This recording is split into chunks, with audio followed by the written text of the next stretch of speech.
Someone asked me to discuss a very intricate topic, Krishna stealing the clothes of the unmarried gopis. They thought this would be an interesting topic for me to deal with, and I feel like I'm kind of jumping in way over my head with this topic, but I'll give it a try. I think that first of all, before we understand the pastimes of Krishna with the gopis, we have to understand who is Krishna, and that is why we are recommended to read all of the cantos of the Bhagavatam before the 10th canto so we understand Krishna's place. So these are all very, very difficult subjects to understand because Krishna is unlimited in so many ways, and we are very limited. And Prabhupada said it's important for us to understand that Krishna has unlimited potency in order for us to understand that we have very tiny,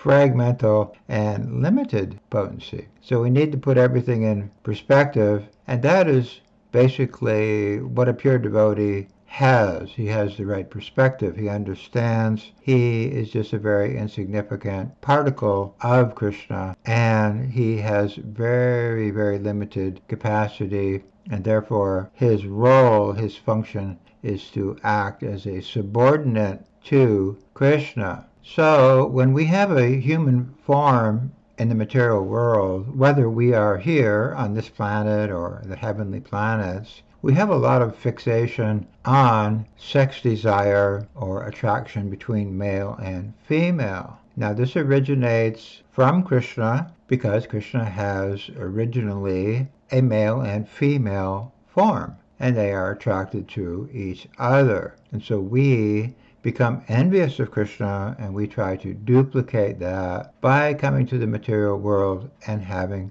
male and female forms. And then we try to be happy in this world. Unfortunately, we are trying to imitate pastimes of Krishna in a very, let's say, contaminated situation. And the first problem is that when we try to imitate Krishna, when we have a human form, we don't realize we rarely have this human form. You know, if you look at the planet Earth, most living entities are in lower form, like the ant and the insects and the flies and the frogs and the fish and so many other species. So we are a very tiny, insignificant fraction of all of the living entities on this planet. I have a tree in my backyard, and for some reason the ants like to climb up and down my tree, so my tree is covered with thousands and thousands and thousands of ants all the time. They're going up and down, up and down. So that means there's probably millions of ants just in my backyard around here. So we can't understand how many living entities there are and how long it takes us. It takes us millions of years. We're ants and we're bugs and we're, mammals and fish and dogs and cats and cows. Then we become humans, and when we are humans, we unfortunately fall into this male and female attraction, and we think that's the be-all and end-all of existence. We think that's very important. We forget that this is not that important when we are in most other species most of the time. We're spending millions and millions of years rotating in lower species on lower planets, and we come to human form, we have male and female, and we think, oh, this is it. We're going to enjoy as male and female in our human life. So we are very forgetful. This is called forgetfulness. We forget that we have evolved over a very long period of time, millions of years, and thousands or hundreds and thousands of births. We get to a human form. So this is a punishment for trying to imitate Radha and Krishna. So in other words, Krishna has a male and female form, Radha and Krishna, and they have a conjugal relationship. How conjugal is Conjugal is beyond my pay grade, but it does seem as though Krishna does have loving affairs with his female consorts. And the gopis are assisting those consorts, and they are themselves some type of consort. So there is some type of conjugal relationship going on. However, in the material world, everything revolves around this quote-unquote conjugal situation, whereas in the spiritual world, most of the planets there are Vaikuntha planets where people worship Krishna in awe and reverence.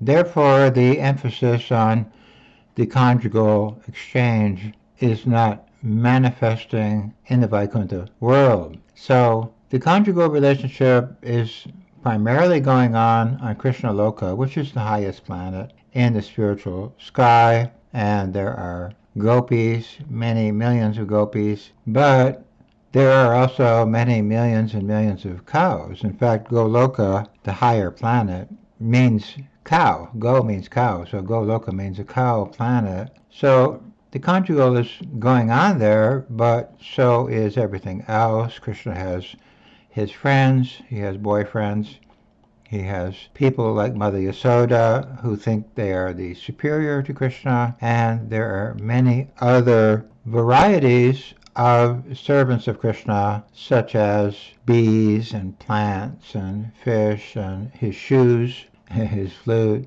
All these are also living entities that are part of the conjugal situation, but they are just assisting in many different varieties of ways. So the way I see it is very similar to this planet, planet Earth. Most of the living entities are in the form of other than human. There are birds, there are plants, there are basically 8,400,000 different species on this planet. So I would say there are 8,400,000 varieties of species at least in the spiritual world, if not more. So the conjugal element is a small fraction of what's going on in the spiritual world. We meditate on it a lot because we, fallen souls, are in this kind of imitation of Radha and Krishna, so we think a lot about the conjugal situation. But that is not what everyone's meditating on in the spiritual world. A very small section of living entities are gopis, and all the rest of the living entities are assisting and serving Radha and Krishna in other capacities. So the point I'm trying to make here is that we, as conditioned souls, are overly fixated on the conjugal aspect because we, in the material world, are directly trying to imitate Radha and Krishna. So we have overly emphasized this conjugal connection, and it is not balanced. It's not balanced. Now, it's possible there are many different relationships with Krishna. We can change our relationship. We may have been in certain relationship on Vaikuntha planets, and we can elevate ourselves into the conjugal relationship, but this is not done easily or cheaply. There are the sages who were living in the Dandakaranya forest, and they performed severe austerities with the hope of becoming a gopi in the future, and they did. They took birth in Braj and became gopis. So it is possible for sages to meditate on the, let's say, higher relationship that Krishna has with Radharani and enter into the conjugal relationship. But the conjugal relationship with Krishna is mainly based on love and service, and that is the main element. The gopis are the best lovers of Krishna. They are the most surrendered to Krishna. They are the most intelligent devotees because they know how to serve Krishna better than all the other devotees. So they are like the cream of the crop, so to speak, of devotees. And everyone else can serve them in different ways, but it doesn't mean everyone has to become a gopi or a conjugal lover. That's something that we are overemphasizing, I think, in this world, and that is a tendency for us to become what is called sahajas. And sahajas means we think we are qualified to enter the conjugal affairs of Radha and Krishna when we are not qualified, and we're not even qualified to be in the most basic relationship, never mind the highest relationship. At the same time, it is also very important for us to understand that Radha and Krishna are conjugal lovers and they represent the highest pinnacle of God and his immediate expansion as a female form. So it is important for us to realize who God is and what is he doing. He is engaged in a loving exchange between himself and his female counterpart. So that is how God enjoys himself. And that's important for us to know, and that is why Prabhupada wanted us to know that, even though it is a very deep and spiritually technical topic, we should at least theoretically understand that God expands himself into male and female forms, and he has an exchange, and ultimately all other beings are serving the divine couple. They're called the divine couple for that reason. They're always together. Radha and Krishna are eternally together, and we need to know that, at least theoretically. It's very important, because by knowing that, that can help us curb our propensity to try to imitate Radha and Krishna, which we've been doing here in the material world for many millions and millions of years, and many, many millions of births and deaths we've been taking here in a very futile attempt to make pretend we are either Radha or Krishna. We are not. And our attempts here are actually just causing us a lot of misery and problems and complexity. And we just cannot understand what is the problem. This is the problem. We became envious of Krishna. We wanted to imitate his pastimes, and so Krishna, being very merciful, he allows us some form of imitation, although it is very, let's say, a perverted reflection of the original relationship. And it is full of difficulties like birth, old age, death, and disease on top of everything else. So Krishna doesn't want us to be able to fully fulfill our artificial desire to imitate Radha and Krishna, because that is not possible. It's not possible to imitate God. It just does not work, especially for us, little teeny, insignificant, atomic-sized, infinitesimal souls. So we need to put ourselves in perspective, and that is, we should be aspiring to become the servant of the servant of the servants of the gopis. We should be aspiring to serve the gopis. But the gopis themselves, they are already engaged in the highest perfectional exchange of love of Krishna, and it is good for us to meditate on the mood and mentality and service of the gopis. And the gopis are also very expert in many different types of services. They can play musical instruments, they can make jewelry, they are expert at hairdressing. In other words, everything we see in the material world, what that women are doing. Women are sewing and cooking and making jewelry and making clothing and doing so many things, making ornaments. The gopis are doing the same thing. So the women of this world are a reflection of the gopis. So we can get some understanding of what the gopis are doing by just seeing what women are doing here. The women here are a reflection. Although it is a perverted reflection, it is not a precise reflection, but the concept is there. They're doing all kinds of different varieties of activities. And some of them are singing, just like they have many girl bands that sing music. And the gopis do the same thing. They collect together musical instruments and they sing for Krishna. So we should see all this in the proper perspective, and we should never think we are qualified to jump into these pastimes. It's just not possible. And at the same time, we should also understand we are trying to imitate these pastimes here, and that's not going to work out good for us. Now, the story of Krishna stealing the clothes of the gopis, the unmarried gopis, I believe this is a story that has a lot of symbolic meaning. First of all, Krishna was still a boy, a youth at that time. He was not a grown person, so he was like children do. They play games with other people, hiding things. Children do that. So Krishna was hiding the clothes of the gopis, and he told them if they wanted their clothes, they would have to come out of the water where they were in the river swimming, and they had no clothes on, and they had to put their hands up in the air to fetch their clothes. What does this mean?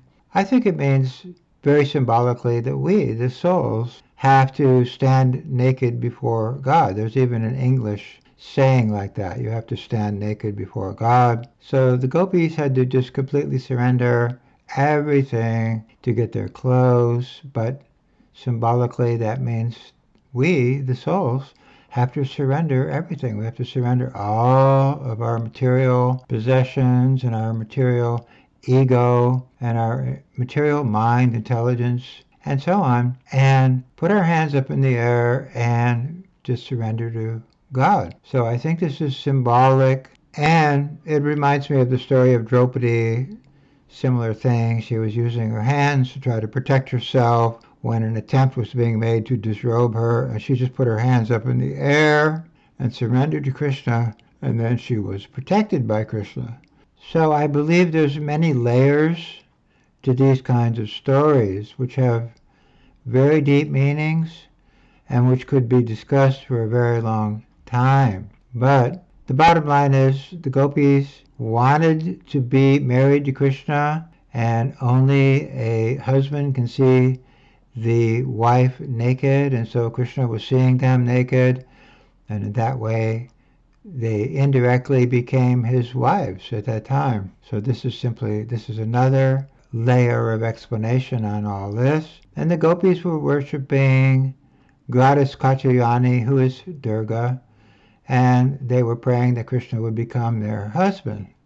So Krishna indirectly fulfilled their desires in this way. So there is no lusty element to this story because Krishna makes the gopis, and he makes everything. He makes the sun, the moon, the planets, all of us, all the living entities. He has no real need to exploit anybody at any time for any reason. He is self-sufficient, and he simply allows us to serve him in different ways for our mutual satisfaction. Krishna takes pleasure in being served, and we become full of pleasure when we serve Krishna, because that is our function, and that is our only function, to serve Krishna. And the gopis know that more than anybody, so they are the exemplary servants of Krishna. They are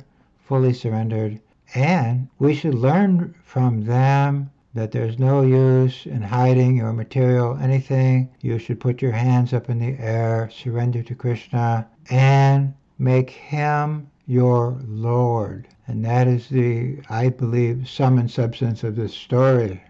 So the whole situation with the gopis, it's like a double-edged sword. It's important for us to know the gopis are the conjugal lovers of Krishna, and at the same time, we have to be careful not to mix the conjugal relationship that Krishna has with the gopis with material consciousness, with our polluted, contaminated consciousness at the present time. So that's why Prabhupada says many times, be qualified first before you jump into thinking about Krishna's conjugal affairs. It's very, it's very premature for us in our contaminated state to think about these things. At the same time, it's important that we know theoretically about these things because that explains our whole situation having artificial conjugal relationships in the material world. We need to know how all of that originated and how the seed of that desire originally sprang up from. How did that come about? How did we become infatuated with conjugal life in the material world? Well, it has an original root. Unfortunately, we turned away from Krishna. It's called Bahir Mukha. You turn your face away. We turned our face away. We wanted to be Krishna. We wanted to enjoy. We wanted to have conjugal relationships. We wanted to do what Krishna's doing. And we're given some very difficult circumstance opportunity to try and imitate Krishna and have our material, affection between male and female. So as for me personally, I'm very fortunate because when I grew up in the 50s, all of the beautiful lady movie stars that were on television when I was a kid, they're all 80, 90 years old, 100 years old. And they look that way now. So I'm able to see practically that this would be my situation if I had actually had one of these ladies as my conjugal associate, which is what I wanted when I was a kid, that I would be now living with an 80, 90, 100-year-old lady.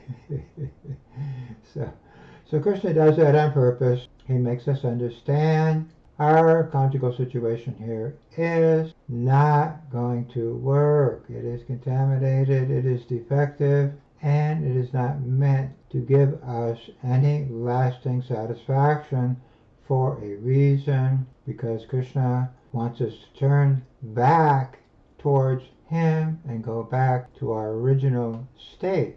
So it is possible for us conditioned soul jivas to enter Krishna's conjugal pastimes as a gopi, but we have to keep in mind that the sages of Dandakaranya performed austerity for thousands of years, and we are not going to just jump into that situation automatically and instantly. We need a lot of purification before we are going to enter that pastime or even be near that pastime. Now, Prabhupada says, if you become pure in this lifetime, you may take birth as a flower, for example, on the outskirts of Vrindavan, and you'll have some connection to the atmosphere of Vrindavan, and you will be gradually entering into that association. But this will take a considerable amount of time and penance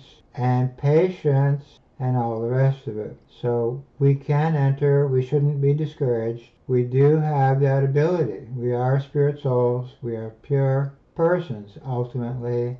That means we can enter Krishna's conjugal pastimes if we become qualified. And that is what Prabhupada emphasizes over and over. Now, one last thing I wanted to mention here is that there are devotees in ISKCON claiming that they are assisting the gopis. They are acharyas in the rasa guru parampara and all the rest of it. And this is obviously very premature. They are barely able to maintain the standards, claiming to be assisting the gopis. This is not good, and this is creating a lot of disturbance for the entire ISKCON society. We need to keep these things in perspective. A conditioned soul cannot approach Radha and Krishna's pastime and cannot be claiming that they are already participating in these pastimes. This is called sahaja, And Prabhupada says the sahaja, cheap process, makes a person glide to hell. It's very dangerous. So anyway, I'm on my way to Krishna's Leela somewhere, somehow. I may be in the conjugal, I may be Krishna's shoes, I may be his flute, I may be a flower, I may be a peacock, I don't care. That is not important. Krishna will decide what service I need to get, and he will engage me appropriately at the appropriate time. This will all be revealed at the necessary time by the higher authority. It will not be something that I artificially possess. That's not the system. So the system is to study the actual lives of the actual gopis and try to understand things by learning from their example. For example, when Krishna played his flute, some of the gopis were restrained by their family members. They couldn't go see Krishna, and they left their bodies. So that is the level of attachment that we need to come to. So we got a long, long haul to come to that platform, let's face it.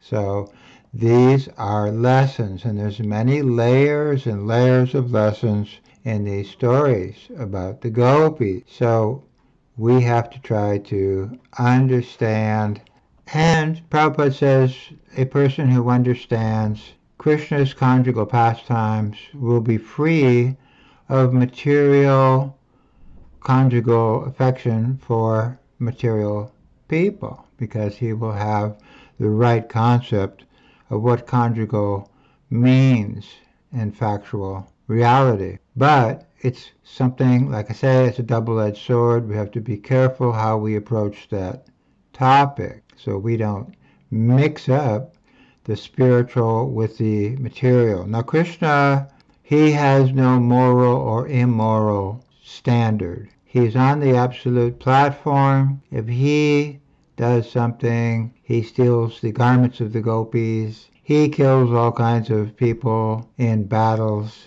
Everything he does is on the absolute plane. We cannot judge that this is moral or this is immoral when it comes to the supreme God. Whatever he does is absolute, and it's for the benefit of everyone. So the gopis are not losers. If Krishna steals something from them, they are going to benefit. So that is the process. Any interaction you have with Krishna is absolute. It's not moral. It's not immoral. That is not even part of the equation, because that is a material concept, and we are trying to transcend and rise above mundane morality and mundane concept. So in that sense, all of this is a test for us.